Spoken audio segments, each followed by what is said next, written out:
안녕하십니까. 암호화폐 정보를 전달해드리는 닥터 비트맨입니다. 네, 골드만삭스가 비트코인 강세를 전망했습니다. 네, 비트코인이 13,971달러 가격이 목표다라고 언급을 했는데요. 네, 골드만삭스는 이제 고객들에게 보내는 메모에서 비트코인 가격 강세 전망을 내놨습니다. 네, 8월 11일 트위터에서 공개된 이 노트는 단기 목표인 13,971달러를 암시한다고 했는데, 네, 골드만삭스는 비트코인의 단기 목표 가격이 13,971달러이며 투자자들은 현재의 시나리오대에서 모든 저점 매수를 고려해야 한다고 언급을 했습니다. 네, 주어진 가격 목표는 가격 상승과 하락과 함께 투자자 심리학의 극단을 식별하여 시장 동향을 예측하는 엘리엇 파동 이론에 기반을 두고 있는데요.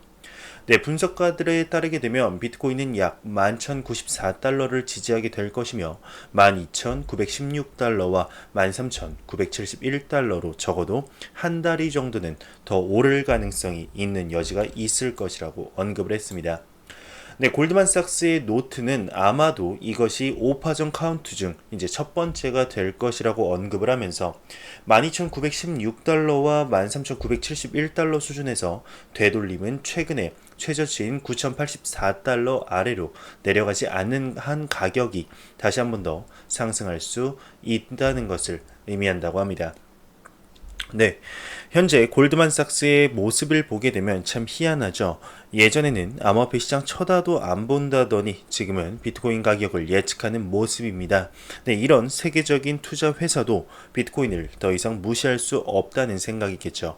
네, 골드만삭스는 얼마 전 자체 암호화폐 발행을 암시하는 기사가 나왔었습니다. 자체 코인 발행 계획이라서 화제를 모았었는데, 네, 인터뷰에서 골드만삭스가 자산 토큰화와 스테이블 코인에 대해서 집중적으로 연구하고 있다고 언급을 했었는데요. 여기 이제 중요한 포인트는 골드만삭스가 디지털 자산에 대한 밑그림을 그리기 시작했다는 사실이죠. 네, 그만큼 현재 암호화폐 시장이 점점 확장되어 가고 있는 모습을 볼 수가 있지 않나, 네, 개인적으로 생각이 들게 됩니다. 네, 드비어 그룹의 CEO가 비트코인 디지털화 추세로 금을 대체할 가능성이 있다라고 언급을 했는데요. 네, 암호화폐 전문 미디어 코인텔레그래프에 따르게 되면 세계 최대 재무 설계사 문기업 드비어 그룹 니겔 그린의 CEO가 최근 인터뷰에서 글로벌 증권 시장이 요동치면서 비트코인이 급등한 것은 우연이 아니다. 비트코인이 이제 시장 불확실성에 대한 상대적인 안전 자산이라는데, 네, 투자자들의 공감대가 커지고 있다면서 비트코인은 디지털 금이라는 명성에 걸맞게 희소성과 가치 저장 기능을 지니고 있다며 지금까지는 금이 궁극적인 안전 자산으로 여겼지만 비트코인은 세계의 디지털화 추세에 따라 향후 금을 대체할 가능성이 있다라고 언급을 했습니다.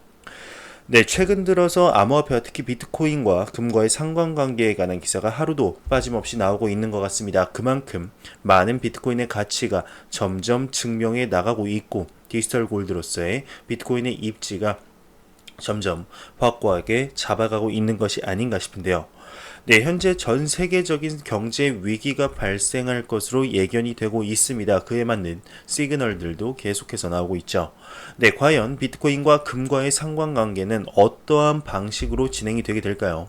정말 비트코인이 그리고 금이 보여주었던 미칠 듯한 성장률을 비트코인이 다시 한번 보여줄 수 있을지 지켜보도록 하겠습니다.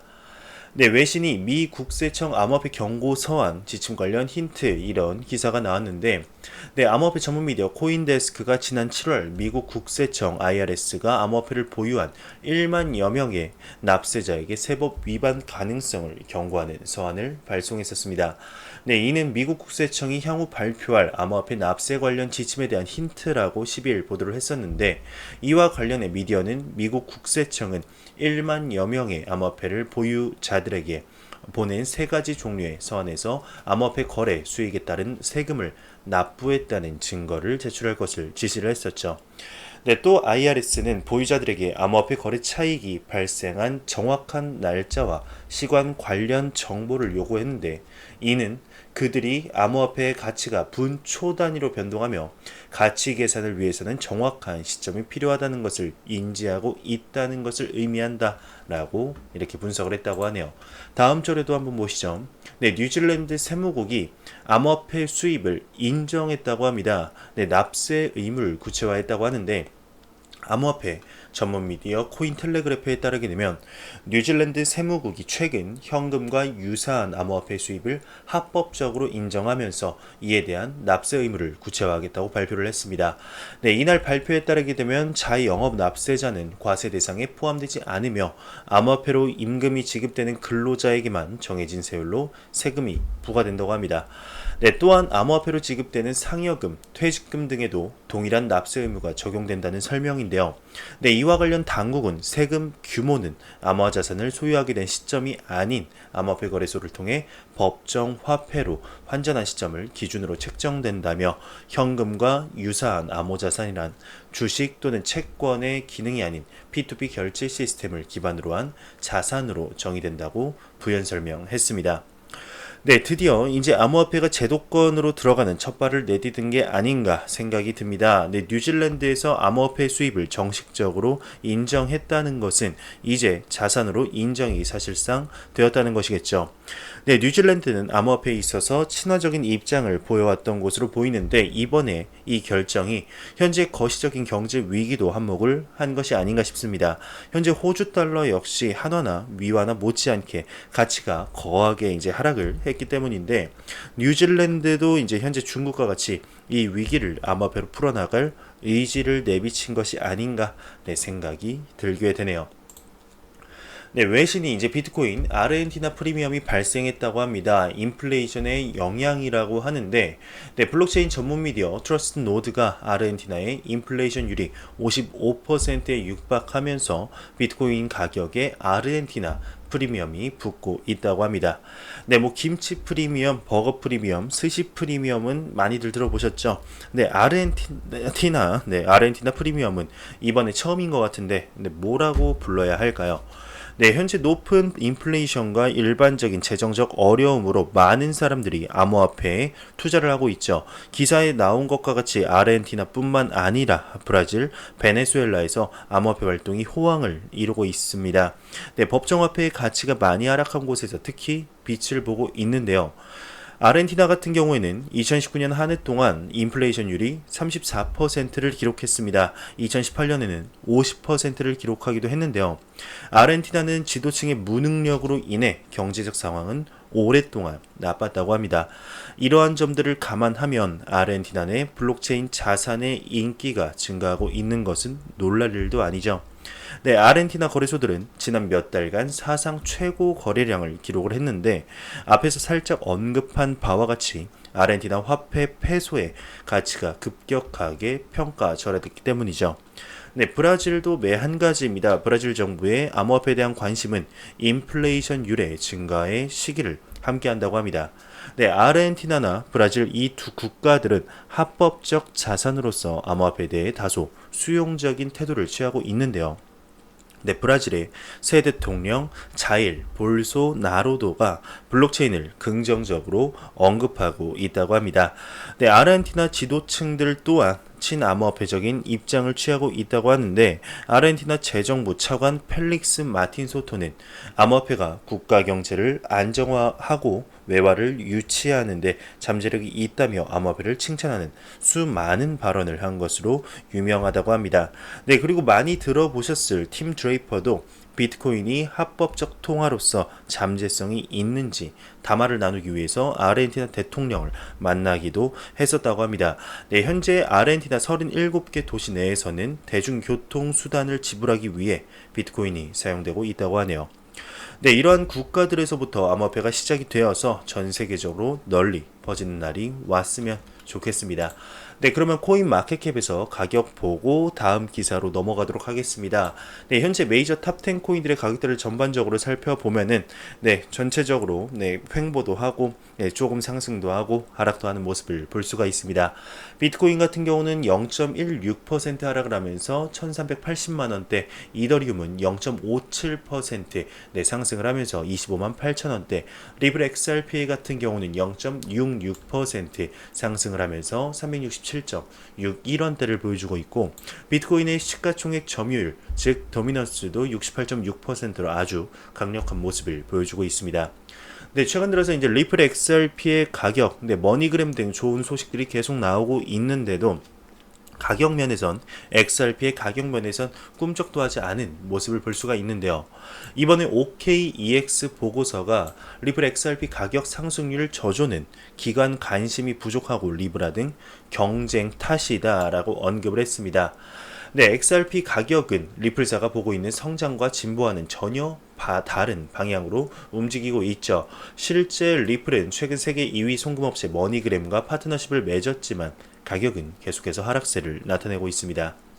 네, 이날 암호화폐 전문 미디어 비트코인 익스체인지 가이드는 중국계 암호화폐 거래소 OKEX의 최신 보고서를 인용해서 결제 솔루션 제공업체인 리플의 시세가 최근 저조한 흐름을 보이고 있는 것은 페이스북과 같은 글로벌 기술 대기업들의 암호화폐 결제 솔루션 시장 진출과 관련이 있다. 리플은 그들과 치열한 경쟁에 직면해 있고 이는 XRP 가격에 부정적으로 작용하고 있다라고 전했습니다. 네, 그러면서 최근 글로벌 빅 플레이어들의 결제 및 송금 시장 진출이 잇따르고 있다며 실제 이제 미국 연방준비제도 이사회 FRB는 실시간 결제 서비스 FedNow를 출시하겠다고 발표를 했었죠. 그러면서 기업형 블록체인 소프트웨어 컨소시엄 R3 그리고 스위프트, 페이스북의 리브라, JP 모건의 JPM 코인, 네 JP 코건이라고 네 썼네요. 네 JPM 코인 등 글로벌 대기업들도 리플의 직접적인 경쟁사가 될 수도 있다라고 하는데. XRP의 제도적 채택은 상대적으로 진전이 느려 토큰 가격에 긍정적인 요인이 되지 못한다 이렇게 언급을 하고 있습니다. 리플사의 이제 빵형도 야후 파이낸스와의 인터뷰에서 리플은 전 세계 200개 이상의 고객과 계약을 맺고 있고 올해 100개 신규 계약을 체결할 것으로 추산된다라고 언급을 했습니다. 네, 그러면서 이번에 신규 계약의 20%는 XRP와 엑소래피드 제품이 포함될 전망이며 앞서 XRP를 사용 거부했던 은행들도 이제 XRP 사용을 논의할 용의가 있다라고 덧붙였는데요. 네, 간단하게 말하자면 리브라 및 스위프트 연방준비제도 이사회의 솔루션이 리플사의 경쟁 상대이기 때문에 리플의 가격이 안 오른다는 얘기입니다. 이러한 기사, 네, 참 참고 정도는 할 수 있겠지만 과연 이러한 이유 때문에 오르지 않을까요? 네, 저는 아니라고 봅니다. 아니, 아직 실제적으로 나오지도 않은, 네, 런칭되려면 반년, 1년이나 남은 리브라 때문에 XRP의 가격이 안 오른다, 말도 안 된다고 생각을 하고, 연방준비제도 이사회에 이제 페드나우가 리플과 어느 정도 연관이 있다는 것은 제 영상을 보신 분들이라면 이해를 하실 겁니다. 네, 그리고 여기 나오는 R3, 네, R3는 뭐 더 이상 언급을 해서 뭐 하겠습니까? 여기서 사용하는 솔루션의 첫 번째 암호화폐, 사용하는 암호화폐로, 네, XRP를 사용하기로 했는데 이미 말을 다 한 거죠. 여기 나오는 기자는 XRP에 대한 충분한 이해가 없이 기사를 쓴 것 같다는 생각이 드네요. 네, 그러면서 얼마 전 빵형과 이제 CTO인 데이비드 슈왈츠도 나와서 이야기를 했었습니다. 본인들도 잘 모르겠다고 왜 아직도 이 가격에 머무는지 이해하지 못하겠다고 언급을 했었는데요. 네, 모든 시장에 세력이 있듯이 현재 XRP 가격은 누군가 일부러 누르고 있는 세력들이 있다고 봅니다. 네, 사실 말이 안 되죠. 다른 코인에 나오면 10% 이상 쏘아올릴 호재인데 그렇게 많은 호재들이 언급이 되어도 꿈쩍도 안 하고 오히려 가격이 떨어지는 것이 사실상 이해가 잘 안 됩니다. 정말 인내의 코인이 아닐까 싶습니다. 지금 리플사의 사업은 건강하게 확장이 되어가고 있습니다. 과연 리플 XRP의 운명 어떻게 될까요? 현재 XRP를 직접적으로 사용하는 기업들이 늘어나고 있습니다. 현재 미국의 규제가 확실하게 정립이 안 되어서 엑스커런트만 쓴다는 얘기들도 있고 그렇게 말한 기업들도 많은데요. 네, 머지않은 시점에 리블 XRP의 가격이 그동안 눌려 있었던 호재들이 폭발하면서 크나큰 상승률을 보여주었으면 좋겠습니다. 네, 삼성전자 블록체인 키스토어에 이제 카카오 클레이튼이 추가된다고 합니다. 뉴스원에 따르게 되면 삼성전자가 암호화폐 지갑용 어플리케이션 삼성 블록체인 키스토어에 카카오의 블록체인 플랫폼 클레이튼을 추가했다고 합니다. 12일 관련 업계에 따르게 되면 삼성전자는 지난 8일 삼성 블록체인 키스토어에 카카오 블록체인 플랫폼 클레이튼 보관 기능을 적용했다고 하는데요. 네, 카카오 클레이튼에서 통용되는 암호화폐 클레이를 비롯해 클레이튼 기반 코스모코인, 힌트체인, 피블 등을 삼성 블록체인 키스토어에 보관할 수 있게 됐다는 설명입니다. 네, 삼성전자는 이제 블록체인 디앱을 사용할 수 있는 삼성 블록체인 월렛 갤럭시 S10 시리즈부터 탑재한 바 있죠. 네, 다음 소식도 카카오에 관한 소식입니다. 같이 한번 보시죠. 네, 카카오가 암호화폐 지갑 클립을 올 하반기 정식 출시한다고 합니다. 네, 한국의 거대 인터넷 기업인 카카오가 곧 출시될 암호화폐 지갑인 클립의 티저 페이지를 공개를 했는데, 네, 8월 12일 뉴스원 코리아에 따르게 되면 카카오는 실제 지갑이 통합될 플랫폼인 카카오톡의 더보기 탭에 이제 암호화폐 지갑 티저 페이지를 사용할 수 있게 했다고 합니다. 네, 제가 찾아봤는데 아직까지는 뭐 어떻게 제가 못 찾은 건지 모르겠습니다. 근데 제 눈에는 안 보이더라고요. 혹시 확인 가능하신 분들이 있으면 댓글로 좀 알려주시기 바랍니다. 네, 카카오의 블록체인 자회사인 그라운드 X가 개발한 클립 지갑은 사용자가 온라인 활동으로 얻은 클레이튼을 온라인에 저장할 수 있게 된다고 합니다. 네, 금융, 콘텐츠 제작, 그리고 블록체인 방식의 게임 등 응용 프로그램 지원에 주력하면서 지갑은 대체 불가능한 토큰 NFT도 지원할 것으로 알려졌다고 하는데, 네, 클립은 클레이튼과 함께 올해 6월 실황 중인 클레이튼 메인넷 기반의 파트너사 토큰들도 지원할 것으로 보인다고 합니다. 네, 여기 보시면 이제 클립으로 발견하는 몹시 새롭고 멋진 서비스 이렇게 언급을 하고 있는데, 티저 페이지에는 현재 에어블록, 페블, 스핀 프로토콜 등의 로고가 표시되어 있다고 하네요. 네, 한재선 그라운드 X CEO는 2019년 6월을 기준으로 전 세계 사용자 5천만 명을 보유하고 있는 카카오톡의 지갑을 통합하기로 한 결정은 암호화폐 접근성을 극대화하는 문제라고 강조를 했습니다. 네, 카카오가 이제 블록체인과 암호화폐 사업에 관심을 갖고 있다는 것은 누구나 다 아는 사실이죠. 네, 그동안 카카오톡에 암호화폐 지갑이 탑재가 될 것이다 라고 얘기는 들었지만 이렇게 확정적인 기사는 아직 보지 못했었습니다. 네, 좋습니다. 카카오톡 암호화폐 지갑이 탑재가 된다면 삼성전자 갤럭시 S10의 암호화폐 지갑이 탑재된 만큼의 큰 이벤트가 아닐까 싶은데요. 네, 핸드폰이 이제 무엇이든 우리나라 사람이라면 카카오톡을 안 쓰는 사람이 없겠죠. 그 카카오톡에 암호화폐 지갑이 탑재된다. 즉 사람들이 암호화폐 지갑을 한 개씩은 누구나 다 들고 있는 상황이 펼쳐질 수 있을 겁니다. 네, 여기서 파생되는 파급 효과도 이제 무시할 수 없을 것 같은데요. 좋습니다. 계속해서 확장되어가는 암호화폐 시장의 모습을 보면서 이 시장 초기에 투자한 게 맞구나 라는 생각을 다시 한번 하게 되네요. 네, 뉴저지가 공식적으로 블록체인 태스크포스를 설립했다고 합니다. 한번 보도록 하겠습니다. 필 머피 뉴저지 주지사는 블록체인 이니셔티브 태스크포스를 창설할 수 있는 법안 S2297에 공식 서명을 했다고 합니다.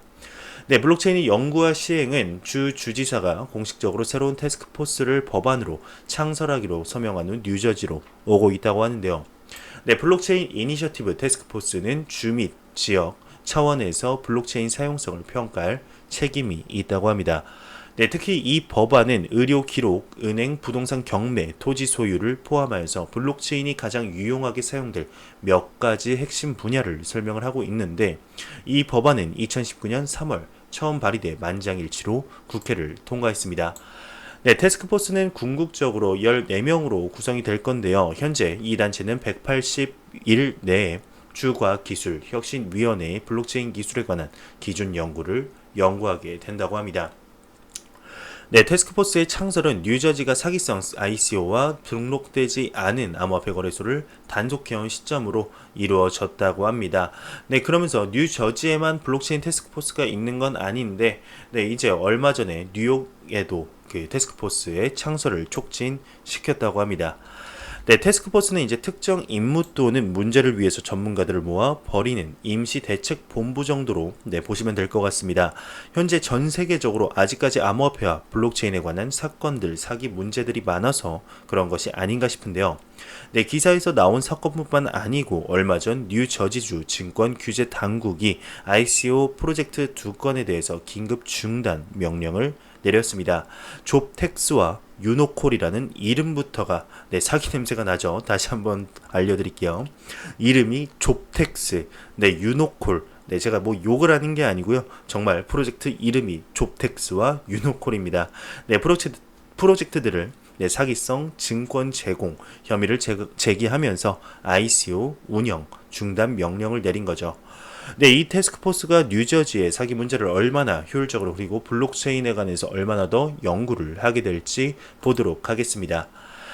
안 보고 가면 섭섭하겠죠. 크립토 공포 탐욕 지수입니다. 48로 전날보다 3포인트 상승하면서 공포 단계에서 이제 중립 단계로 회복이 되었다고 하는데요. 이는 전날보다 시장의 전반적인 투자 심리가 소폭 개선됐다라고 보시면 될 것 같습니다. 이 이제 점수가 2포인트가 0이면은 공포, 100이면 낙관이라고 보시면 되는데 48이면 사실상 그렇게 좋은 거는 아닙니다. 그래도 이제 의미가 있는 게 이제 위에서 떨어진 게 아니고 밑에서 점점 상승을 하는 것이 그나마 다행이지 않은가 싶은데요. 지금 암호화폐 시장 정말 변동성이 이렇게까지 클 수가 있나 싶을 정도의 상황이죠. 참으로 안타까운 상황인데 하루빨리 암호화폐 시장의 활기를 되찾아서 여러분들에게 좋은 소식 전달해 드릴 수 있으면 좋겠습니다. 제가 준비해온 소식은 여기까지입니다. 영상이 도움이 되셨다면 구독과 좋아요 그리고 광고 한 편만 처음부터 끝까지 시청해 주시기 바랍니다. 이 채널은 오직 광고 수익으로 운영이 되게 됩니다. 항상 영상 시청해 주시는 시청자분들, 구독자분들 너무나 감사합니다. 저는 다음 영상으로 찾아뵙도록 하겠습니다. 지금까지 닥터 비트맨이었습니다. 감사합니다.